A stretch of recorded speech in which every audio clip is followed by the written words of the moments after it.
ઘણી વાર લોકો ભલે એમ કે અમારે સેવામાં શાંતિ જોઈએ, એકાંત જોઈએ, પણ સાચું કહું ને તો વૈષ્ણવને ખાલી ઠાકોરજી સાથે પણ ચાલે. એને જો રોજ એકાદ વૈષ્ણવ જય શ્રી કૃષ્ણ કરનારું ન મળે ને તો એને સંતોષ ના થાય. આ નિશ્ચિત વાત. ઘણી વાર અમેરિકા કે ઓસ્ટ્રેલિયા આ બધા દેશોમાં જવાનું થાય ને એકાંત કોઈ ના હોય અને ઠાકોરજીની શાંતિથી સેવા થઈ શકે એવું હોય તો પણ આ વૈષ્ણવને આનંદ ના હોય. અહીંયા તો કોઈ તમને ડિસ્ટર્બ કરે એવું નથી કે જેને ઠાકોરજી સાથે તો આનંદ કરીએ પણ કોઈ જય શ્રી કૃષ્ણ કરનારું વૈષ્ણવ ન મળે ને તો અમને આનંદ ના આવે. વૈષ્ણવને તો વૈષ્ણવથી આનંદ. અને વૈષ્ણવના મેળા મને વૈષ્ણવ કોણ? જેના સંગથી પ્રભુમાં પ્રીતિ વધે એ ભગવતી, અને જેના સંગથી ભગવાન ભૂલાઈ જાય એ દુસ્સંગ. આપણે કોઈ દુસ્સંગ એટલે કોઈ ખરાબ અને બગડેલો માણસ નહીં. જેના થકી ભગવાનનું વિસ્મરણ થઈ જાય દુસ્સંગ, અને જેના થકી પ્રભુમાં પ્રીતિ વધી જાય એ વૈષ્ણવ. હવે એ વૈષ્ણવ આપણે તો પાછા એને ચેક કરવા જઈએ. આ તો બહુ ગુસ્સાવાળા, આ તો બહુ કંજૂસ, આ તો બહુ અહંકારી. માણસની તકલીફ શું છે? એની વૈષ્ણવતા જોવાની જગ્યાએ એના અવગુણો જોઈને આવે. આપણે ભલે એમ કહેતા હોઈએ કે અમે ઘઉં વીણવા બેઠા છીએ, વીણતા તો કાંકરા જોઈએ, આપણે ઘઉં નથી વીણતા હોતા. જો ઘણા લોકો ચારણી જેવા હોય ને ઘણા સુપડા જેવા હોય. ચારણીમાં શું થાય કે કાંકરા રહી જાય અને બાકી બધું પડી જાય. સુપડામાં શું થઈ જાય કે ધન રહી જાય, કચરો બહાર નીકળી જાય. બે પ્રકારની વૃત્તિ વાળા લોકો હોય. વૈષ્ણવ તરીકે કમથી કમ હવેલીમાં, વ્રજમાં, અલૌકિક સ્થાનમાં જે પણ મળે એને વૈષ્ણવી દ્રષ્ટિએ જોઈએ. એના સ્વભાવ, એના દુર્ગુણો જોવાની જરૂર નથી. ભલે આટલી બધી સેવા કરે પણ કેવા ક્રોધી છે. આમની જો ભલે આવા ક્રોધી છે પણ સેવા બહુ સારી કરે છે. વાત એક જ થઈ ને, પણ કેવી વાત કરી. આ ભલે બહુ કંજૂસ બહુ છે, કીર્તન બહુ સારા ગાય છે. લોકો એમ કે કીર્તન ભલે ગમે તેટલા સારા ગાતા, બહુ કંજૂસ પણ કંજૂસાઈ પર ભાર કેમ? કીર્તન પર ભાર આપો ને. અહંકાર પર ભાર કેમ? સેવા પર ભાર આપો ને. જ્યાં ભાર આપવા જેવું છે, જ્યાં ધ્યાન આપવા જેવું છે ત્યાં આપતા નથી, અને જે નથી જોવા જેવું ત્યાં ધ્યાન વધારે જાય. દુનિયા એ જ રહેવાની છે. સત્સંગ તમારી દ્રષ્ટિ બદલવાની.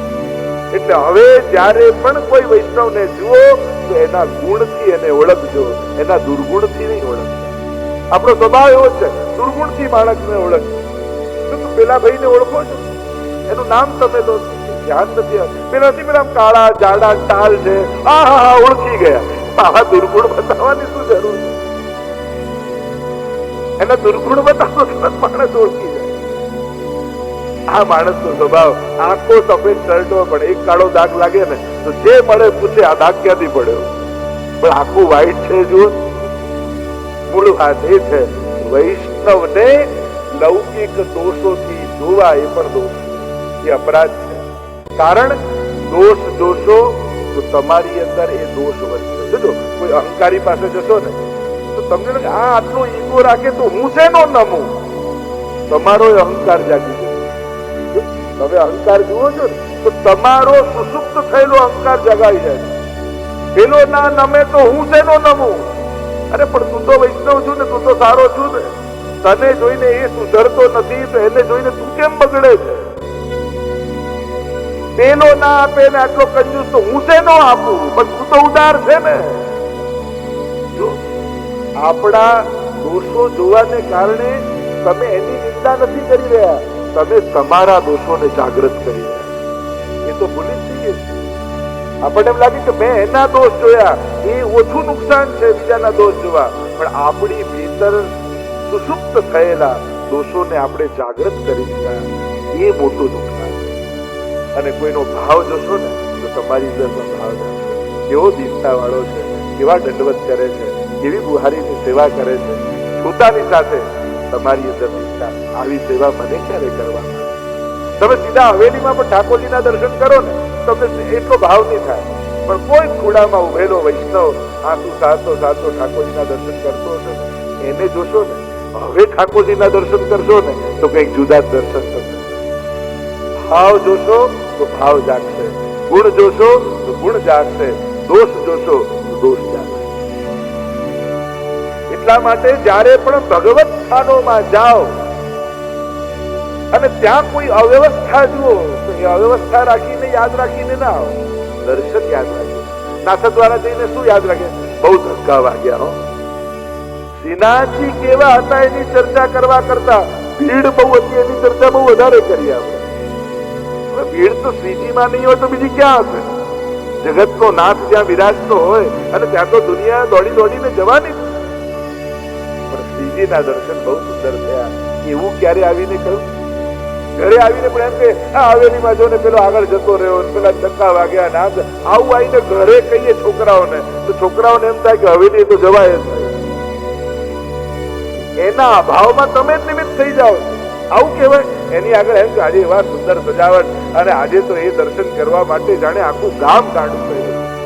એવી સુંદર ઝાંકી ઠાકોરજીની થતી હતી, એવા સુંદર સજાવટ, એવા સુંદર પ્રભુ શોભતા હતા. આવી વાત કરો તો બાળકને પણ એમ થાય હું ક્યારેક દર્શન કરવા જઉં. જો ઘણીવાર આપણી આવી નબળી ચર્ચાઓ કોઈની અશ્રદ્ધાનું કારણ બની જાય. એટલે બહુ ધ્યાન રાખવું કોની આગળ તમે શું વાત કરી રહ્યા છો. તો જે હરિરાય મહાપ્રભુજી આપણને શીખવાડે છે, સમજાવે છે, આગળની સાખી 50મી સાખીમાં શ્રી હરિરાય મહાપ્રભુજી સુંદર રીતે ગાન કરતા કહે, શ્રી ઉદાહરણ આપીને કહે છે, શ્રી વલ્લભ ધીરજ ધરે તે કુંજર મન ભર ખાય. કુંજર એટલે હાથી. હાથી રોજનું ભોજન કેટલું બધું હોય, કેટલું બધું ખાતો હોય, છતાંય ક્યારે ભૂખ્યો સૂતો નથી.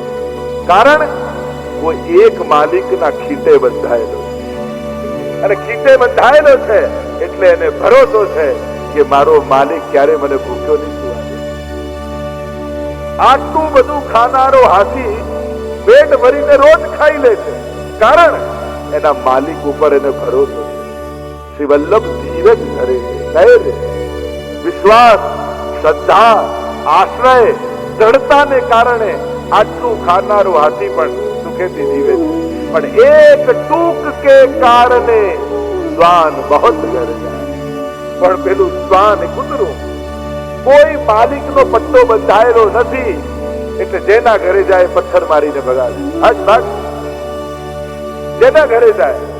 અને આટલું ખાનારો પણ રાત્રિના સમયે ભૂખ્યો સૂતો રડતો હોય, પણ પેટ ભરીને કોઈ એક ઠેકાણે ભોજન મળતો નથી. ક્યાંક આપણી શ્રદ્ધા ઉપર ચોટ એ કરી રહ્યા છે હરિરાય મહાપ્રભુજી કે વલ્લભ જેવું સમર્થ તમને સામર્થ્ય મળ્યું છે, પકડી રાખશો ચરણ તો જીવનના બધા મનોરથો પૂરા થશે. પણ લલચાવીને બધે ભટકતા થશો તો હંમેશા જીવનમાં ભૂખ્યા જ રહે. जाको जाको आश्रय ताको ताकी लाज. देखो मछली तो जल में तरे और बहे जात गजराज. जो નદીમાં પૂર આવ્યું હોય ને, બહુ વહેણ તેજ હોય નદીમાં, તો માછલી હોય ને ઊંધી દિશામાં ચાલી શકે, કરી શકે. ઊંધી દિશા, નાનકડી માછલી, કોઈ તાકાત નહીં, તોય પાણીમાં ઊંધી જાય. પણ મછલી તો જલ में तरे और बहे जात गजराज. હાથી જો એ પૂરમાં આવી જાય તો તણાઈ જાય. તો અહીંયા આશ્ચર્ય થયું કે માછલી તરી શકે એનામાં કોઈ તાકાત નહીં, અને હાથી તણાઈ જાય. આવું કેમ? આવું ઊંધું કેમ? કે જાકુ જાકુ આશ્રય તાકુ તાકી લાજ. કારણ કે પાણી પણ વિચાર કરે કે હાથી થોડી વાર પાણીમાં રહે, થોડી વાર જમીનમાં રહે. આ મારો નથી, પણ માછલી તો મારા સિવાય બહાર નીકળે નહીં, અને મારી થઈને રહે છે, એટલે એનું હું બધું સિદ્ધ કરી આપું. જાકુ જાકો આશ્રય તાકુ તાકી લાજ. પેલો તો અન્યાશ્રય કરે છે, બધે સારો થવા જાય છે. માછલી તો मीन रहत जल आसरे विकसत ही मर जाए और त्यों श्री विठ्ठल नाथ के चरण कमल चितलाए. वल्लभ तक આવો આશ્રય માછલી જેવું. એટલે જ કોઈએ પૂછ્યું કે જલ ન ડુબાવે કાષ્ઠ કો યહ કોન પ્રેમ કી. પાણીમાં જે વસ્તુ નાખો એ ડૂબી જાય, પણ લાકડું નાખો તો તરે. આવો કયો પ્રેમ આ લાકડા ને પાણીને. જલ ન ડુબાવે કાષ્ઠ કો યહ કોન પ્રેમ કી રીત. અને ત્યારે કહ્યું અપનો સીંચ્યો જાન કે યે હે બડેલ કી રીત. કારણ કે બધાને ડુબાડે, લાકડાને કેમ નથી ડુબાડતું? ત્યારે પાણી કહે આને તો મેં જ સીંચીને મોટું કર્યું છે, અને જેને મેં મોટું કર્યું હોય એને હું ક્યારે ડૂબવા ન દઉં. એમ આ વૈષ્ણવને મેં જ આ માર્ગમાં ચલાવ્યો છે. એટલે વલ્લભ કહે મારા વૈષ્ણવનું ક્યારે હું પતન ન થવા દઉં. કારણ કે વૈષ્ણવતાનું બીજ મેં જ રોપ્યું, મેં જ આને સેવા પધરાવી અને મેં જ આને માર્ગમાં ચાલતો કર્યો. ધાવત નિમિલ્લવા નેત્રે नस्खले न पते दिह. भागवत जी कहते हैं आंख बंद कर कर ये भक्ति मार्ग में दौड़िए, क्योंकि यहाँ पतन का भय नहीं. એટલે કહ્યું ને બે પ્રકારની ભક્તિ, માર્જર જેવી ને મરકટ જેવી, વાંદરા જેવી ને બિલાડી જેવી. મર્યાદા માર્ગની ભક્તિ એ વાંદરાના બચ્ચા જેવી. માના પેટ સાથે ચોટેલું રહે, એક ડાળથી બીજી ડાળ, એક વૃક્ષથી બીજું વૃક્ષ કૂદે, ચિંતા બચ્ચાને રહે, કારણ કે એને પકડી, જો પકડ છૂટી તો પડી. આ મર્યાદા ભક્તિ જે ભગવાનને પકડી રાખે. પુષ્ટિ ભક્તિ તો બિલાડીના બચ્ચા જેવી. બિલાડીના બચ્ચાને એક જગ્યાએથી બીજી જગ્યાએ લઈ જવો હોય તો માં પોતાના મોઢામાં પકડીને લઈ જાય. બચ્ચું નિશ્ચિત છે, માને ચિંતા છે કે જો મારી પકડ છૂટશે તો મારું બચ્ચું પડી જશે. આ જ પુષ્ટિ ભક્તિ. ચડકર બાહ ગહાવે. આપણે તો હાથ ઠાકોરજીને પકડાવીએ છીએ, પકડતા નથી. પ્રભુ અમે તો એવા છીએ કે આજે પકડીએ કાલે છોડી દઈએ, પણ આપ એવા છો કે એક વાર જેનો હાથ પકડો એને ક્યારે છોડતા નથી. એટલા માટે અમે પકડતા નથી, પકડાવીએ છીએ. હરિરાય મહાપ્રભુજી કહે એક ટૂંક કે કારણે શ્વાન બહુ જાય. જેનું મન ક્યાંય સ્થિર નથી, જેને કોઈ એકનો આશ્રય નથી, એ જીવનભર ભટકતો જ રહે છે. એમ કહીને આગળ 60મી શાખીમાં શ્રી હરિરાય મહાપ્રભુજી ગાન કરતા કહે વૈષ્ણવ જન કી ઝોપડી ભલી और देव को गाम आग लगोवा मेंढ में जहां न वल्लभ नाम. વૈષ્ણવ જનનું ઝૂંપડું હોય ને એમાંય ઠાકોરજીને રહેવું ગમે, એ સારી. ભલે ગમે તેટલી સમૃદ્ધિ હોય, ગમે તેટલું મહેલ જેવું ઘર હોય, પણ એના ઘરમાં 2x2 નું ખાનું ઠાકોરજી માટે ન હોય તો આગ લગોવા મેંઢ. અરે તમારે બહારગામ જવાનું થાય ને, તમારા 2 સગા હોય, એક જેનું બહુ મોટું ઘર, બધી સુવિધા, બધી જ વ્યવસ્થા, પણ કોઈને ઘરમાં ઠાકોરજી માટે ભાવ નથી. અને એક સગા એવા છે બહુ સમૃદ્ધ નથી, ઘર છે, બધું છે, પણ આખું ઘર ભગવતી છે, ઘરમાં ઠાકોરજી વિરાજે છે. અને તમારે નક્કી કરવાનું છે ક્યાં રોકાવું, તો હરિરાયજી નક્કી કરીને કહે છે વૈષ્ણવ જન કી ઝોપડી ભલી और देव को गाम आग लगोवा मेंढ में जहां न वल्लभ नाम. એના ઘરે રોકાજો જ્યાં ઠાકોરજીની સેવા બિરાજે, જ્યાં વલ્લભમાં પ્રીતિ હોય, વૈષ્ણવ માટે સન્માન હોય, જ્યાં પ્રભુ માટે ભાવ હોય. કારણ સકલ ભુવન મધ્યે નિર્ધના સેપી ધન્યા. ભાગવત કહે કે એ નિર્ધનો પણ ધન્ય છે જેના પ્રેમના ડોરથી બંધાઈ ઠાકોરજી એ વૈષ્ણવના ઝૂંપડામાં રહેવા તૈયાર થઈ જાય. 84 વૈષ્ણવ 252 વાર્તામાં તો તમે જુઓ કેટલા પ્રસંગો. પદ્મનાભદાસજી છોલે ધરતા અને જયારે મથુરાધીશનો 56 ભોગ કર્યો, પૂછ્યું બાબા આનંદ આવ્યો? ત્યારે મથુરાધીશે કહ્યું આનંદ તો આવ્યો, પણ वो આનંદ નહીં આવ્યો જો પદ્મનાભદાસજી કે છોલા में આતો હતો. એ જે સ્વાદ એમાં આવતો હતો એ 56 ભોગમાં. એક ગામમાં એક માજી ઠાકોરજી પધરાવી દીધા. ગુસાઈજીએ કોઈ મેળ મર્યાદા અપરસ આવડે નહીં, એટલે ગામના લોકો ચિંતા કરી. ગુસાઈજી ગામમાં પધાર્યા કે પ્રભુ આપણે આ કેવા ને ઠાકોરજી પધરાયા, કાંઈ સમજતા નથી અપરસમાં, અને પ્રભુની સેવા એના ઘરે, આપ સમજાવો ને ગુરુદેવ.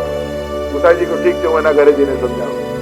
અને માજી રાત ભોગ કરીને બહાર બેઠા છે, અને ઘરમાં કઈ હતું તો નહીં, બાજરાનો રોટલો બનાવી બાળકૃષ્ણલાલને ધરી બહાર બેઠા. દરવાજો થોડો ખુલ્લો. ગુસાઈજીને થયું લાવીને સમજાવું મેળ મર્યાદા કેમ રાખવી. અને ગુસાઈજી ત્યાં પધાર્યા, માજીએ દંડવત કર્યા.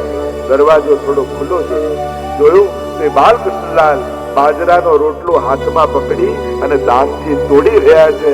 ગુસાઈજી કહે જેના ઘરમાં પ્રભુ આનંદ કરતા હોય એને મારે મર્યાદા ન શીખવાડવાની.